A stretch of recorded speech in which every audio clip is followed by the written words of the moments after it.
రోహిత్ శర్మ, విరాట్ కోహ్లీ ఇద్దరు సూపర్ స్టార్లే. టెస్టుల్లో ఆడినంత కాలం అభిమానుల చూపు వీళ్ల మీదే ఉండేది. కానీ ఇప్పుడు ఇద్దరూ టెస్టులకు గుడ్ బై చెప్పారు. సీనియర్లు రోహిత్, కోహ్లీ లేకుండానే ఇంగ్లాండ్లో భారత టెస్టు సిరీస్ ఆడబోతోంది. ఈ సిరీస్లో బ్యాటర్గా ఎవరు హైలైట్ అవుతారు, ఎవరి మీద నజర్ ఎక్కువగా ఉంటుందనేది ఆసక్తికరంగా మారింది. ముఖ్యంగా కేఎల్ రాహుల్ ప్రత్యేక ఆకర్షణ కాబోతున్నాడు. సీనియర్గా బాధ్యతలు పంచుకోబోతున్నాడు. జట్టు వ్యూహాల ప్రకారం ఎక్కడ బరిలో దిగుతాడనేది పక్కన పెడితే ఇంగ్లాండ్లో రాహుల్కు మంచి గణాంకాలే ఉన్నాయి. టెస్టు సిరీస్కు ముందు కావాల్సినంత ప్రాక్టీస్ కూడా దొరికింది. అనధికారిక టెస్టుల్లో పరుగులు పోటెత్తించాడు. సెంచరీతో పాటు హాఫ్ సెంచరీ కొట్టాడు. 33 ఏళ్ల రాహుల్కు ఇంగ్లాండ్తో ఎలా ఆడాలన్న దానిపై క్లారిటీ ఉంది.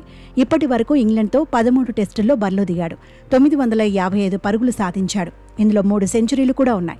2018లో భారత్ 5 వికెట్లకే 121 పరుగులు చేసిన దశలో క్రీజులో నిలబడ్డాడు. 149 పరుగులు సాధించాడు. కానీ మిగతా 9 ఇన్నింగ్స్ల్లో రాహుల్ సాధించింది 152 పరుగులే.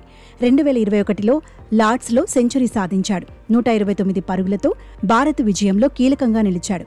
కాకపోతే ఆ తర్వాత రాహుల్ ఖాతాలో అన్ని సింగిల్ డిజిట్సే చేరాయి. కొన్ని శుభారంభాలు దక్కినప్పుడు భారీ స్కోర్లుగా మలచడంలోనూ కేఎల్ విఫలమయ్యాడు. ఇంగ్లాండ్లో రాహుల్ యావరేజ్ 34.11. రాహుల్ అనుభవం ఈసారి ఇంగ్లాండ్లో అడ్వాంటేజ్ అవుతుందని టీం మేనేజ్మెంట్ నమ్ముతోంది. ఇంగ్లాండ్లో యశస్వి జైస్వాల్ పై ఫోకస్ ఎక్కువగానే ఉండబోతోంది.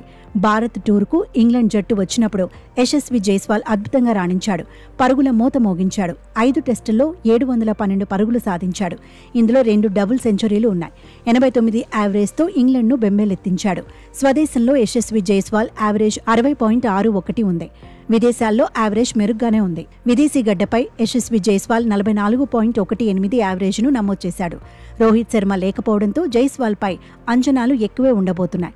స్వింగ్ కండిషన్స్పై ఎలా రాణిస్తాడన్నదే ఇప్పుడు ఆసక్తికరం. అయితే స్వదేశంలో మాదిరిగా ఇప్పుడు ఇంగ్లాండ్లో ఆడటం అంత ఈజీ కాదనే చర్చ ఉంది. ఒకవేళ జైస్వాల్ క్లిక్ అయితే మాత్రం భారత్ భారీ స్కోర్లు సాధించడం ఖాయం. ఇంగ్లాండ్లో కెప్టెన్గా, బ్యాటర్గా శుభ్మన్ గిల్ సవాళ్లను ఎదుర్కోబోతున్నాడు. కెప్టెన్సీ ఒత్తిడిని అధిగమించడమూ కీలకమే. అయితే బ్యాటర్గా స్వదేశంలో రికార్డులు మెరుగ్గానే ఉన్నాయి.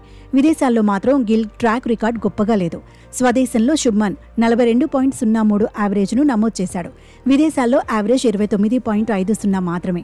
ఇంగ్లాండ్లో యావరేజ్ ఇంకా దారుణంగా ఉంది. 3 మ్యాచ్ల్లో కలిపి 88 పరుగులు మాత్రమే సాధించాడు. యావరేజ్ 14.66.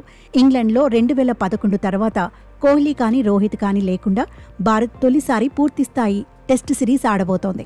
సవాళ్లను అధిగమిస్తే గిల్ సేన విజయాలు సాధిస్తుంది. కెప్టెన్గా, బ్యాటర్గా నిరూపించుకోవడానికి శుభ్మన్కు ఇదే సరైన సమయమని చర్చ జరుగుతోంది.